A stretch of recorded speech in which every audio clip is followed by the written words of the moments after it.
Assalamualaikum warahmatullahi wabarakatuh. Perkenalkan, nama saya Mutia Atilia, NPM A1I022010 dari kelas 3B.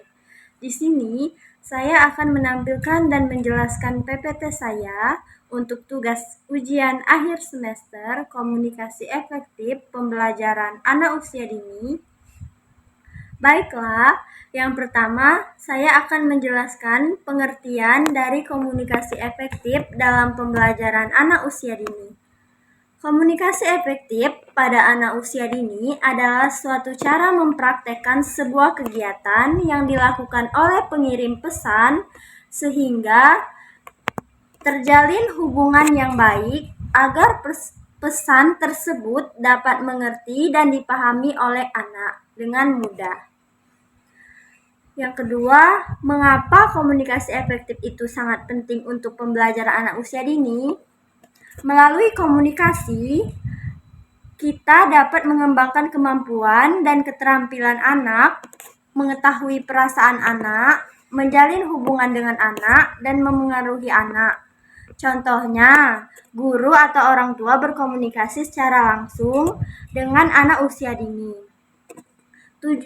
Yang ketiga, tujuan dari komunikasi efektif dalam pembelajaran anak usia dini memberikan kemudahan bagi anak dalam memahami pesan yang disampaikan antara pemberi informasi dan penerima informasi, sehingga bahasa yang digunakan oleh pemberi informasi lebih jelas, lengkap, serta dapat dimengerti dan dipahami dengan baik oleh penerima informasi.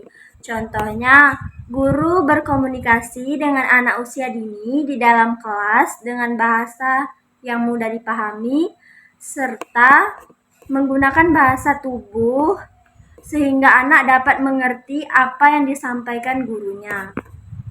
Yang kelima, ada komunikasi yang efektif untuk anak usia dini.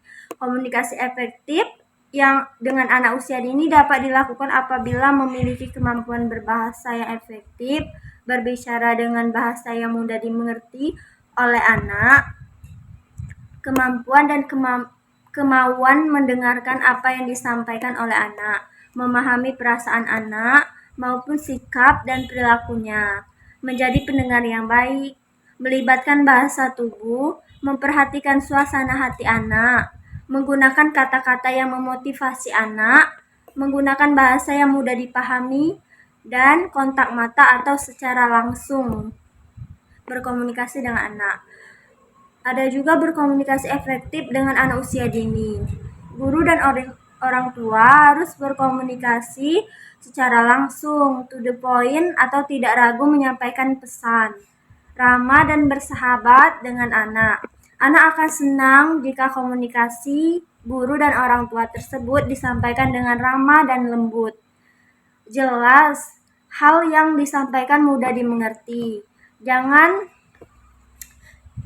berkomunikasi tidak terbelit-belit dengan anak usia dini.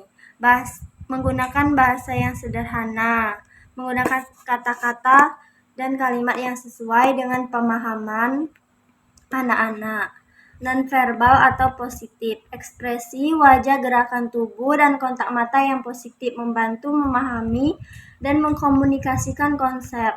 Bantuan visual, penggunaan gambar atau poster atau benda nyata dapat membantu anak memahami konsep dengan lebih baik.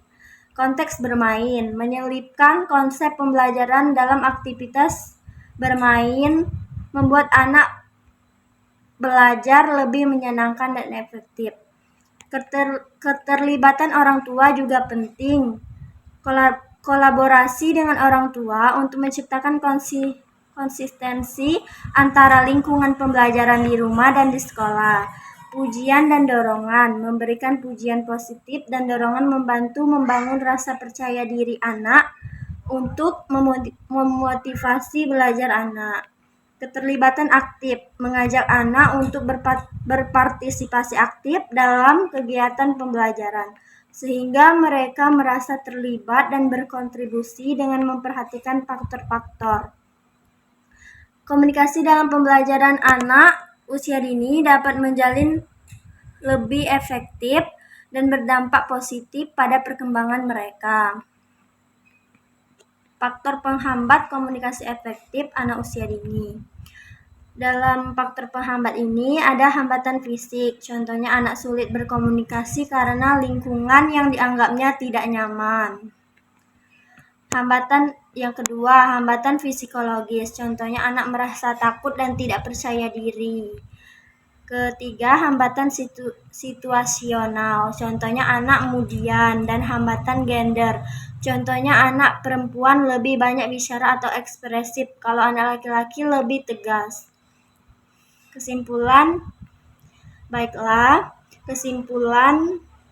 dari materi PPT yang saya jelaskan adalah anak yang tumbuh di keluarga yang mempunyai komunikasi yang efektif akan tumbuh menjadi anak yang percaya diri, mampu menjadi pendengar yang baik, serta mampu mengendalikan diri dengan baik di rumah maupun di sekolah.